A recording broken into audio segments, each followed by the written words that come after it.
Marta Waller. I'm here with Dr. Joe Haraszti. Hi, Joe. How are you? Hi, Marta. A big problem has begun to surface again. It's always there, but bigger than usual.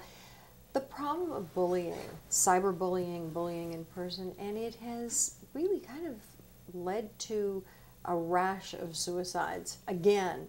And it's bullying in all its forms, particularly in the gay community. What leads people to become bullies, and why are some people just sort of born to be the victims? Well, there are many explanations. There's no single explanation for this. But you're absolutely right. This has become a national epidemic, and really it's a pandemic because it involves usually kids, but it also takes place in the workplace on all levels throughout the world.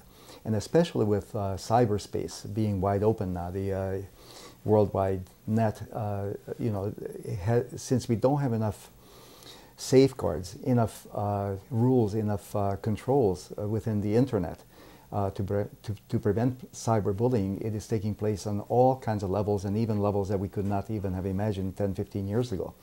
But the basic instinct about bullying has always been there throughout history. And again, there are many psychological theories as to why people bully. The bully is usually someone who is characterized by feelings of low self-esteem and feelings of inadequacy.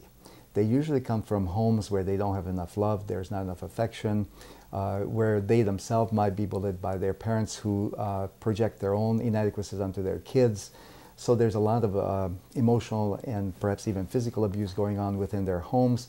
And this is what the kids learn. Projection and denial, essentially seeing the problems in others, where they don't see the personal problems within themselves, but they project it onto everyone around them. But the bottom line is that feelings of inadequacy and these primitive defenses of projection and denial. When I look at the people we traditionally see as bullies, and then you look at the families, I sometimes wonder, when we were little kids, we played cops and robbers, and there were good guys and bad guys.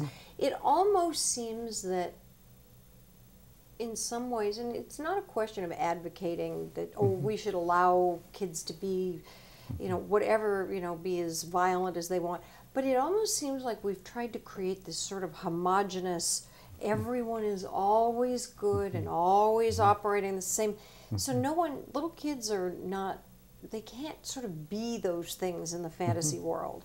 Right. And I wonder if we are, as a society, sort of repressing little kids to the point where these instincts sort of leak out in inappropriate places. I mean, there's just sort of a theory. Right. Well, kids who are being victimized, who are being bullied, they have a lot of different shapes and sizes and gender and so on. It can affect girls just as much as it can affect boys. But usually kids who are bullied have some special talent where they are different and something that's identifiable. Now, it can be as obvious as someone's skin color, or the fact that they are overweight, they're heavy, they're not as attractive as some of the other kids, or they have special skills. The young boy who is effeminate and who is more interested in music and art and tends to gravitate toward activities that girls like more than boys.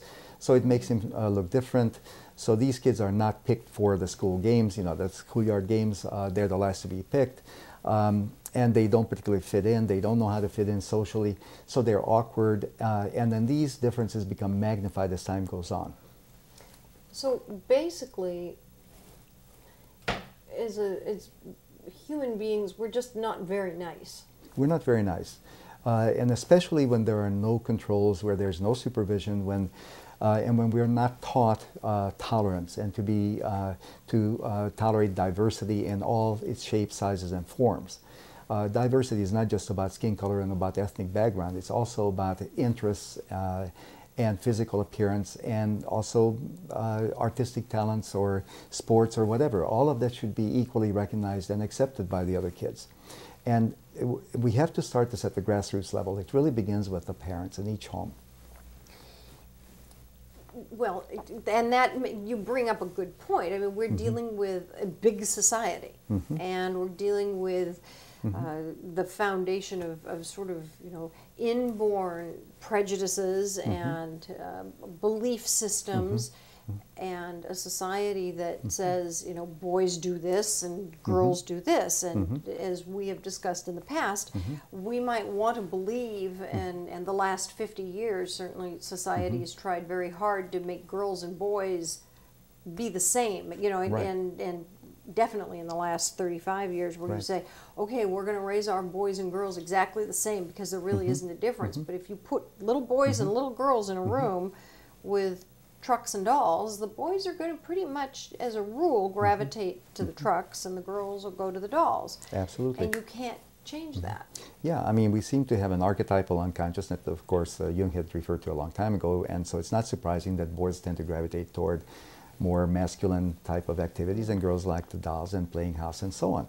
I remember a prominent professional woman who was an attorney, a very bright lady, who decided that you know, when she has boys, she's going to get rid of all trucks and no guns. She will never introduce them into her home. She will only have toys which are non-violent and so on. Well, lo and behold, when her boys went to visit someone else's home, where guns and trucks and everything was available, they became the most violent of all the kids. I saw them at a birthday party, and so I pulled the mom aside and I said, "Hey, what gives?"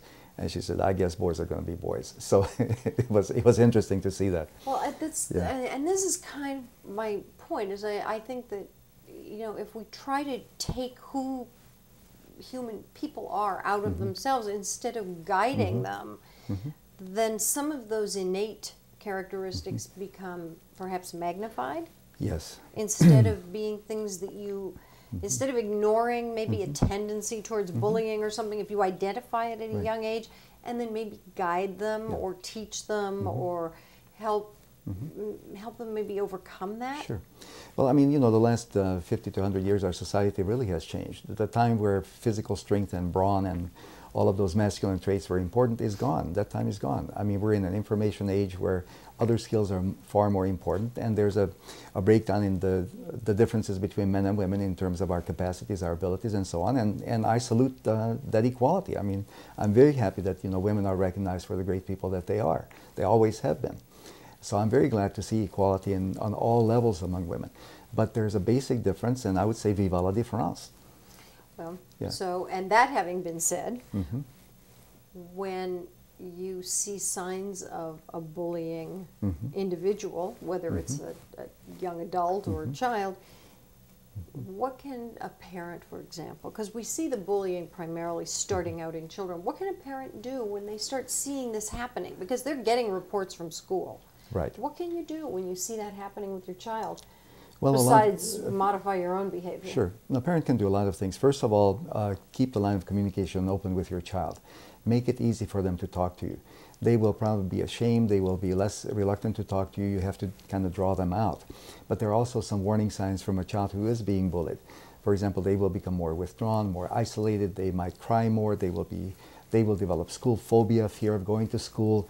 They might even develop more serious signs like bedwetting and so on, but they will make it very clear that something is wrong at school. They no longer have the same interests that they had before and so on. So one of the things that a parent can do, especially in elementary school, where parents are quite accepted, you know, to go to the school and volunteer and be present in the classroom, is to actually go to the school and volunteer and become a part of their child's experience in elementary school. Now that's more difficult to do in high school, but even there they can keep in close contact with the counselor, with the school officials, and also teach their kids that, look, there are a lot of things you can do even in high school. Stay with your group of friends, don't go alone, avoid the places where bullies congregate, don't take any expensive things with you to school because bullies will target you. If you have more money, you have more spending money than they do, or you have nice things, they will try to take it from you. And there are many common sense sort of a thing that kids can do to protect themselves. Other things that kids can do so that they have more of a sense of control is to take self-defense classes like karate. Karate teaches them not only self-discipline, but it also teaches them how to protect themselves.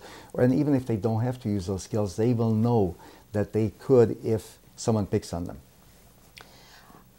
I think that this gives kids a much better, or gives parents a much better way to help their children cope with this. and we'll continue to follow this this problem of bullying as we go on with more of our sessions and more of our talks. So until then, I'm Marta Waller.